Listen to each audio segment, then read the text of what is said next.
بسم الله الرحمن الرحيم.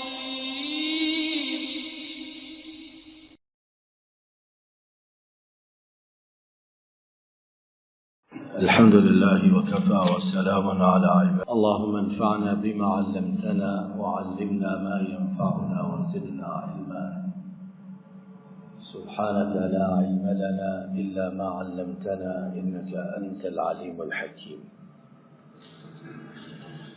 اللہ کی توفیق سے حج کے مسائل اور ان میں موجود جو آسانیاں ہیں ان کو ہم سن رہے تھے، اور میں اپنے حصے کے جو مسائل آسانیوں والے ہیں انہیں انشاءاللہ آپ کے سامنے رکھنے کی کوشش کرتا ہوں۔ اللہ تعالیٰ سے اس التجا اور دعائے توفیق کے ساتھ کہ اپنے فضل و کرم سے ہمیں بات کو سمجھنے کی توفیق عطا فرمائیں، اور جو لوگ حج پر جانے کی سعادت حاصل کر رہے ہیں وہ کتاب و سنت کے مطابق ان آسانیوں کو کرنے والے بن جائیں، اور اللہ تعالیٰ انہیں حج مبرور عطا فرمائے۔ حاجی لوگ جب عرفات کے بعد مزدلفہ پہنچتے ہیں تو مزدلفہ کے اندر جو چند ایک مسائل میں آسانیاں اور رخصتیں موجود ہیں ان میں سے یہ ہے، پہلی آسانی کہ مزدلفہ میں قیام کا کوئی خاص وقت مقرر نہیں ہے۔ ویسے تو عرفات میں غروب آفتاب کے بعد ہم نے مزدلفہ کی طرف روانہ ہو جانا ہے، لیکن راستے میں رش کی وجہ سے، ٹریفک جیم کی وجہ سے نہ جانے کتنی دیر ہو جائے، تو جب بھی وہاں پہنچیں اللہ کی توفیق سے اس میں کچھ حرج نہیں،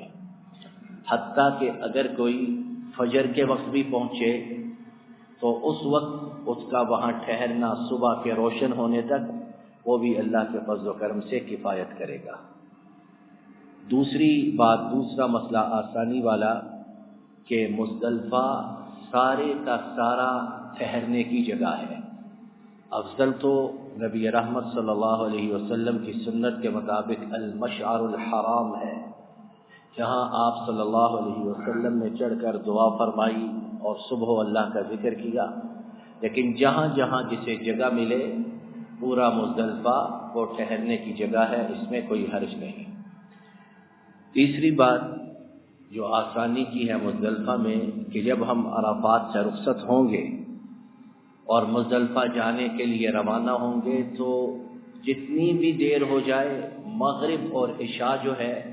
وہ ہم نے مزدلفہ ہی میں جا کر پڑھنی ہے۔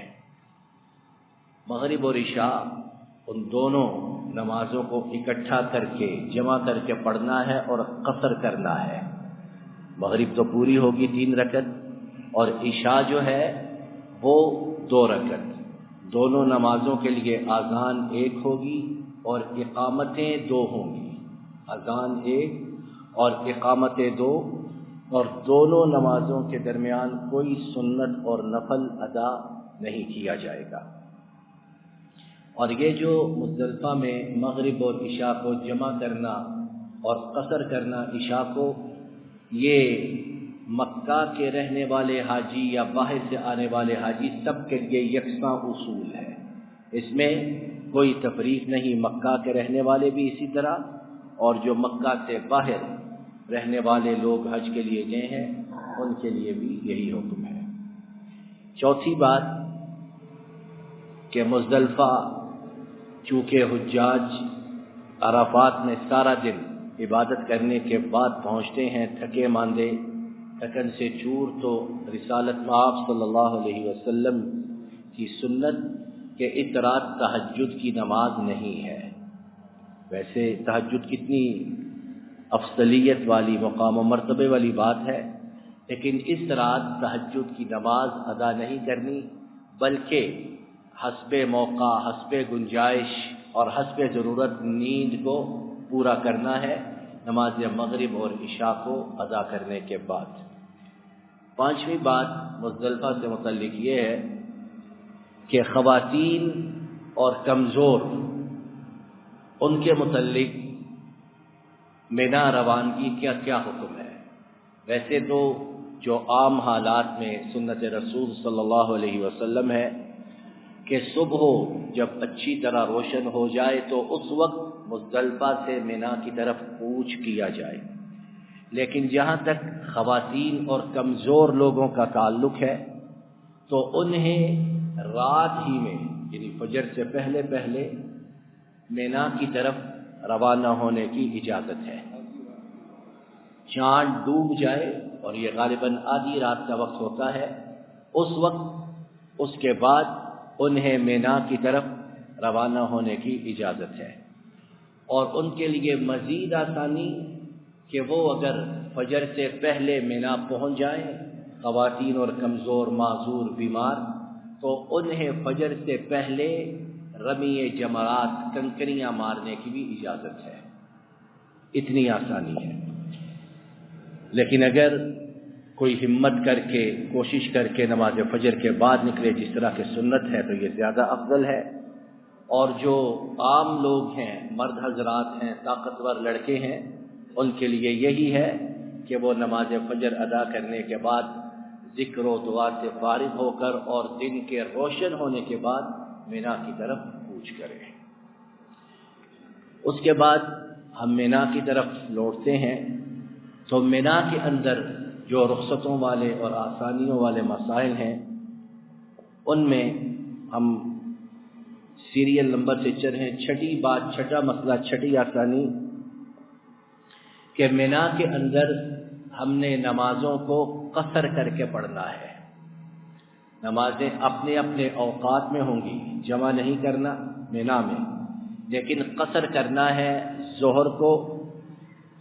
عصر کو اور عشاء کو، جبکہ فجر اور مغرب وہ اپنی اپنی حیث اور کیفیت پر موجود رہیں گے۔ اور مینا میں نمازوں کے قصر کرنے کا یہ حکم مکہ مکرمہ سے حج کرنے والے اور باہر سے آنے والے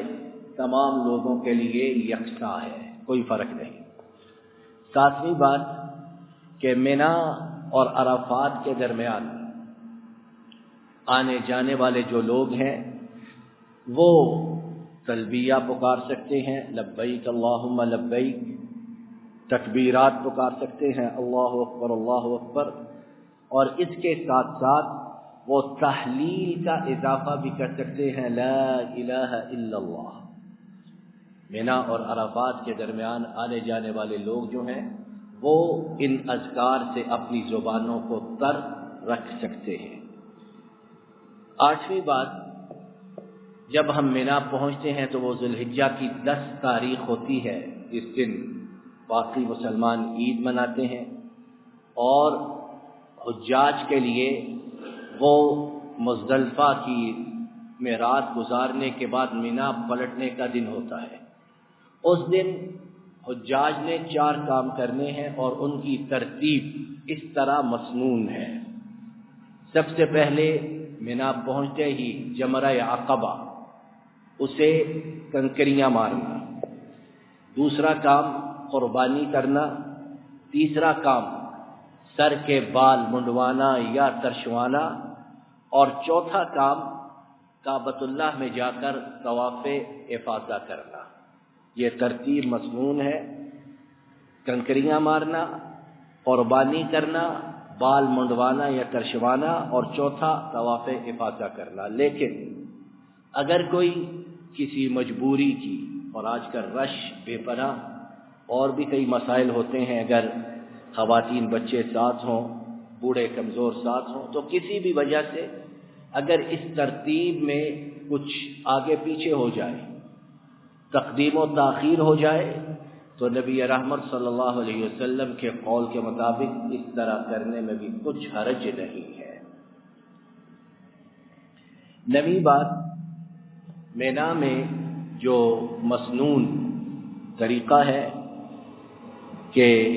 جمرات جو ہیں اور جنہیں ہماری عام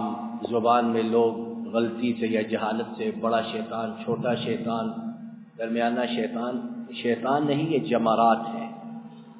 عام مسنون جو بات ہے وہ یہ ہے کہ ان جمرات کو مینا کے سارے دنوں میں دن کے وقت روشنی کے وقت کنکریاں ماری جائے. اور روشنی سے کیا مراد ہے کہ جب سورج نکل آئے اور غروب آفتاب سے پہلے پہلے. لیکن جو لوگ مجبور ہیں، معذور ہیں، بیمار ہیں، بوڑھے ہیں، ان کے لیے نماز مغرب کے بعد جب کچھ ٹھنڈک ہو جائے، سائے بڑھ جائیں، گرمی کی شدت حدت باقی نہ رہے، اس وقت بھی کنکریاں مارنا جائز ہے. اس میں کوئی حرج بھی نہیں اور ان پر کچھ فدیہ اور دم بھی نہیں ہے. 10ویں بات جو مینا میں کنکریوں سے متعلق ہے وہ یہ ہے کہ عام تو یہ ہے کہ ہر روز کی کنکریاں مینا میں جتنے دن رہنا ہے 10، 11، 12 اور اگر اس کے بعد بھی تو ہر روز کی کنکریاں جو ہیں وہ اسی دن ماری جائیں. لیکن نبی رحمت صلی اللہ علیہ وسلم نے چرواہے جو ہیں، یہ جانور چرانے والے، انہیں یہ رخصت دی کہ وہ 11 اور 12 تاریخ کی کنکریاں 11 یا 12 میں سے کسی ایک دن میں دونوں دن کی کنکریاں مار دیں. چرواہے جو ہیں انہیں یہ رخصت دی گئی کہ وہ 11 یا 12 دنوں میں سے کوئی ایک دن چن لیں اور دونوں دنوں کی کنکریاں ایک ہی دن میں مار لیں. علی ھذا القیاس، اس پر قیاس کرتے ہوئے اب جو بھی معذور 2 دن میں کنکریاں نہیں مار سکتا، ایک دن ہی میں 2 دن کی مار سکتا ہے تو اسے یہ اجازت ہے. ہاں اس بارے میں یہ بات پیش نظر رہے کہ یہ بندے کا اور اللہ کا معاملہ ہے. کوئی کام چوری کرتے ہوئے، ہڈ حرامی کرتے ہوئے، سستی غفلت کا شکار ہوئے، اس رخصت سے فائدہ نہ اٹھائے. یہ ان لوگوں کے لیے ہے جو حقیقی طور پر معذور ہیں، بار بار نہیں جا سکتے. ہاں اگر کوئی طاقتور ہے اور سارا دن اس نے خیمے میں سونا ہے اور کوئی کام کاج نہیں تو اس کے لیے یہ بات ہرگز درست اور جائز نہیں ہے.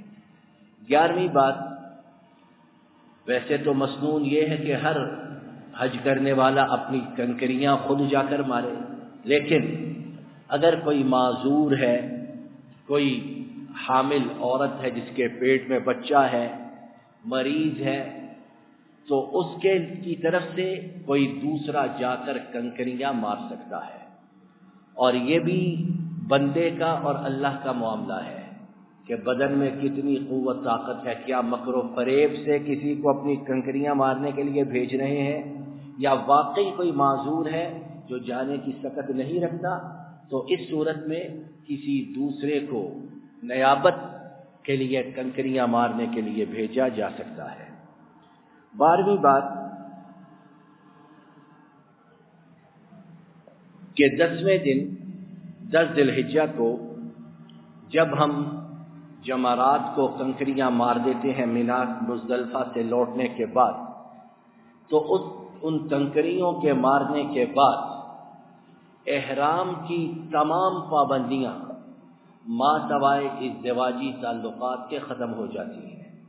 میاں بیوی کا تعلق وہ پابندی برقرار رہتی ہے. اس کے علاوہ جتنی پابندیاں ہیں، خوشبو کا لگانا ہے، ناخن ترشوانا ہے، اور جتنی، وہ تمام کی تمام ختم ہو جاتی ہیں. بعض نے اس کے بارے میں یہ کہا کہ نہیں، جب تک بال منڈوا نہ لے یا ترشوا نہ لے تب تک یہ پابندیاں برقرار رہیں گی. لیکن ان لوگوں کے پاس جو اس کی بیان کردہ دلیل حدیث کی صورت میں موجود ہے وہ حدیث ضعیف ہے، تو لہذا راجح صحیح بات یہی ہے کہ اگر جمرات کو کنکریاں مار لی 10ویں تاریخ کو، تو اس کے بعد ما سوائے ازدواجی تعلقات کے تمام پابندیاں اٹھ گئی. 13ویں بات کہ جب احرام کی پابندیاں اٹھ گئیں 10ویں دن، تو اب سر کے بال جو اتروانے ہیں اس میں آپشن موجود ہے کہ یا سرے سے سر منڈوا لیا جائے یا بال ترشوا لیے جائے. ہاں اس میں یہ بات ضرور ہے کہ نبی رحمت صلی اللہ علیہ وسلم نے بال منڈوانے والوں کے لیے 3 مرتبہ رحمت کی اور مغفرت کی دعا کی ہے، جبکہ بال ترشوانے والوں کے لیے صرف 1 مرتبہ۔ تو جو انسان لاکھوں اور اب تو شاید دسیوں لاکھ کا معاملہ ہے، وہ خرچ کر کے محنت کر کے اپنا کام کاج کاروبار چھوڑ کے وہاں جاتا ہے، تو اس کے لیے بہتر افضل برتر یہی ہے کہ وہ نبی رحمت صلی اللہ علیہ وسلم کی 3 مرتبہ دعاؤں کے حصول کے لیے سر کے بالوں کو منڈوائے۔ اور ویسے بھی جس طرح کہ حافظ ابن حجر اور دوسرے علماء نے بیان کیا کہ سر کے بالوں کو منڈوا دینا، بالکل اتروا دینا، اس میں اللہ کے روبرو عاجزی، انکساری اور تواضع زیادہ ہے۔ تو جس عبادت میں جتنی انکساری عاجزی ہوگی، اللہ کے فضل و کرم سے وہ اتنی ہی زیادہ اللہ کے ہاں قابل قبول ہوگی۔ 4ویں بات، 10ویں تاریخ کو جو طواف کرنا ہے، جسے طواف زیارہ کہا جاتا ہے، وہ اگر تو نماز مغرب سے پہلے کر لیا جائے، 10ویں تاریخ کی نماز مغرب سے پہلے، پھر تو ہم احرام اور اس کی پابندیوں سے آزاد ہیں ما سوائے ازدواجی تعلقات کے۔ لیکن اگر مغرب کا وقت ہو جائے اور 10ویں تاریخ کو بیت اللہ کا طواف نہ کیا جائے، تو صحیح حدیث پاک کے مطابق دوبارہ احرام پہن لینا ہے۔ صحیح حدیث پاک کے مطابق دوبارہ احرام پہن لینا ہے۔ لیکن اگر مغرب سے پہلے طواف سے فارغ ہو گئے تو پھر احرام پہننے کی ضرورت باقی نہیں۔ طواف زیارت افاضہ جو ہے، اس کا کوئی خاص وقت متعین نہیں ہے، جس وقت بھی یہ کیا جائے اللہ کے فضل و کرم سے یہ کفایت کرتا ہے۔ ہاں اگر لیٹ ہو تو اس کے بارے میں دم ہے نہیں ہے، اس کے بارے میں علماء کا اختلاف موجود ہے، لیکن انسان یہی کوشش کرے کہ حج کے لیے گیا ہے، تمام مصروفیات کو ترجیحات کو پرے رکھ کر ان نسک کو عبادات کو پورا کرے تاکہ دم اور فدیے سے محفوظ رہے۔ 15ویں بات اس بارے میں یہ ہے کہ ویسے تو مسنون یہ ہے کہ منا کے ایام میں تمام راتیں منا ہی میں بسر کی جائیں، لیکن اگر کوئی معذور ہے، کسی کی کوئی مشکل ہے، بیمار ہے، جان کا خطرہ لاحق ہے، منا میں رہنے کی صورت میں کوئی آفت پریشانی کا خدشہ ہے، جان چلے جانے کا خوف ہے، تو اس صورت میں منا سے باہر رہنے کی بھی حجاج کو رخصت موجود ہے۔ اور نبی رحمت صلی اللہ علیہ وسلم نے حاجیوں کو پانی پلانے والے اور چرواہوں کو منا سے باہر راتیں گزارنے کی اجازت عطا فرمائی۔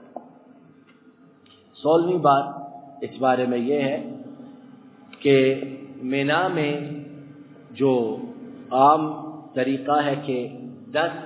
11، 12 اور 13 4 دن، لیکن اگر کوئی پہلے نکلنا چاہے، 12 تاریخ کو نکلنا چاہے، تو اس کے لیے اس بات کی اجازت موجود ہے، اور اگر وہ 12 تاریخ کو نکل گیا تو پھر خود بخود اس سے 13ویں تاریخ میں جمرات کے لیے جو رمی کی جاتی ہے وہ خود بخود ساقط ہو جائے گی، خود بخود ختم ہو جائے گی۔ ہاں جو امام حج ہے، جس کی سرکردگی میں حج کیا جا رہا ہے، مسلمانوں کا بڑا جو حج کے موقع پر موجود ہے، اس کا آخری تاریخ تک منا میں رہنا زیادہ بہتر اور افضل ہے۔ ہاں اگر وہ بھی کسی ضرورت کے تحت نکل جائے تو اسے بھی اس بات کی اجازت ہے، لیکن اس بارے میں جو بات ذہن میں رکھنے والی ہے وہ یہ ہے کہ 12ویں تاریخ کو منا کے اندر اپنی رہائش جائے پناہ سے نماز مغرب سے پہلے، اذان مغرب سے پہلے حرکت کر جانا، کوچ کر جانا ضروری ہے۔ اگر رہائش کے اندر ہی موجود رہتے ہوئے اذان مغرب غروب آفتاب ہو گیا تو پھر منا سے نکلنے کی اجازت نہیں ہے۔ بعض علماء نے کہا کہ غروب آفتاب سے پہلے مینا ہی سے نکلنا ضروری ہے، تو یہ بات قرینے ثواب معلوم نہیں ہوتی، اس لیے کہ لوگ بسا اوقات عصر بلکہ ظہر کے وقت رمی جمرات کر کے نکلتے ہیں، لیکن رش اور دیگر مسائل کی وجہ سے انہیں رات 9-10 گاڑیوں میں بسوں میں بیٹھے ہوئے مینا ہی میں ہو جاتے ہیں۔ تو جو بات صحیح معلوم ہوتی ہے وہ یہ کہ اپنی جائے پناہ سے نکل جائے، رہائش سے، اس کے بعد راستے میں جتنی دیر لگے اللہ تعالیٰ اس کو دیکھ رہا اور اس کے معاملات سے زیادہ باخبر ہے۔ 17ویں بات، حاجیوں کی سہولت کے لیے مینا کے اندر شخصی تعمیر کرنا، تعمیرات، عمارات بنوانا ذاتی رہائش کے لیے، فائدے کے لیے، یہ درست نہیں ہے۔ اور اسی طرح بعض علماء نے کہا کہ مزدلفہ اور عرفات کے اندر بھی ان تعمیرات کو نہیں کیا جانا چاہیے، تاکہ حاجیوں کو بآسانی ان 3-4-5 دنوں میں رہائش کے لیے جگہ میسر ہو سکے۔ 18ویں بات، جو اب ہم قربانی کے زون میں داخل ہوتے ہیں، قربانیوں کے متعلق جو مسائل اور ان میں آسانیاں موجود ہیں، اور ہمارا یہ 18واں نمبر ہے۔ حج قران کرنے والا، اور قران حج کیا ہوتا ہے کہ ایک ہی سفر میں ایک ہی دفعہ احرام باندھ کر حج و عمرہ کی نیت کرنے والا۔ قران، حج قران، قران کا مطلب ہوتا ہے ساتھ ساتھ، ایک جوڑ، تو ایک ہی سفر میں ایک ہی احرام کے ساتھ حج و عمرہ کی نیت کرنے والا۔ اس کے لیے 18ویں بات، 18ویں رخصت مسئلہ یہ کہ اس کے لیے ضروری نہیں کہ اپنے گھر سے قربانی لے کر چلے۔ اب کوئی پاکستان سے جا رہا ہے تو جہاز میں قربانی کا بکرا جو ہے وہ ساتھ کان پکڑ کر کھینچتا رہے۔ جہاں سے قربانی میسر ہو جائے، میقات سے مل جائے، راستے سے مل جائے، وہاں جہاں ٹھہرا ہے وہاں سے مل جائے، جہاں سے بھی قربانی مل جائے اس کے لیے جائز ہے، اس پر کوئی قدغن اور پابندی نہیں ہے۔ 19ویں بات، اور اب تو غالباً یہ نہیں ہے لیکن بطور مسئلہ اور آسانی سن لیجیے، پرانے زمانوں میں جب لوگ اونٹوں پر، خچروں پر، گھوڑوں پر سفر کرتے تھے تو اس وقت مشکل حالات تھے اور اس طرح وسائل بھی میسر نہیں تھے، تو بوقت ضرورت حاجی جو ہے اپنی قربانی کے اونٹ پر سواری کر سکتا ہے۔ یعنی جس اونٹ کو قربان کرنا ہے 10ویں تاریخ کو، اگر ضرورت ہے اور کوئی سواری میسر نہیں تو اس اونٹ پر سواری کر سکتا ہے۔ ہاں، یہ بقدر ضرورت ہے، جب ضرورت ختم ہو جائے تو فوراً اس سواری سے نیچے اتر آئے۔ 20ویں بات کہ حج تمتع کرنے والا جو پہلے عمرہ کرتا ہے بعد میں حج کرتا ہے، احرام تبدیل کرتا ہے، اور یہی حج سب سے زیادہ افضل ہے، حج کی یہ قسم سب سے زیادہ افضل ہے۔ حج تمتع کرنے والا جو ہے وہ اپنی استطاعت اور آسانی کے مطابق کسی بھی قربانی کو کر سکتا ہے۔ اگر اسے قربانی میسر نہیں آتی تو پھر وہ 10 دن کے روزے بطور فدیہ رکھتا ہے، 3 دن کے روزے ایام حج کے اندر ہی، اور 7 دن کے روزے اپنے وطن واپس پلٹنے پر۔ ہاں، اگر ایام حج میں روزے 3 وہ نہیں رکھ سکتا تو پھر 10 کے 10 روزے اپنے وطن واپس پلٹنے پر رکھے، اور اس میں مزید رخصت یہ کہ 10 دن کے پورے روزے ایک ساتھ اکٹھے رکھنے بھی ضروری نہیں ہے، توقف کے ساتھ ایک رکھ لیا، ایک دن چھوڑ دیا، پھر رکھ لیا، پھر چھوڑ دیا، اپنی آسانی سے وہ ان 10 روزوں کو وطن واپس لوٹنے پر بھی مکمل کر سکتا ہے۔ اور حج تمتع کرنے والا جو ہے اس کے لیے قربانی کی جو آسانی ہے وہ یہ ہے کہ وہ اونٹ کی قربانی کرے، گائے کی کرے یا بکری کی کرے۔ ہاں، اگر اونٹ یا گائے کی قربانی میں شریک بھی ہو جائے، اور شریک کتنے، 7 لوگ گائے میں 7 اونٹ میں، تو یہ بھی اللہ کے فضل و کرم سے قربانی اس کی کفایت کر جائے گی، کافی ہو جائے گی۔ بعض نے کہا کہ جس طرح عید الاضحیٰ کے اندر اونٹ میں 10 لوگوں کے شریک ہونے کی اجازت ہے، حج میں بھی ایسی بات موجود ہے، لیکن صحیح حدیث سے جو بات معلوم ہوتی ہے وہ یہ ہے کہ حج کے احکام میں 7 کا ذکر ہے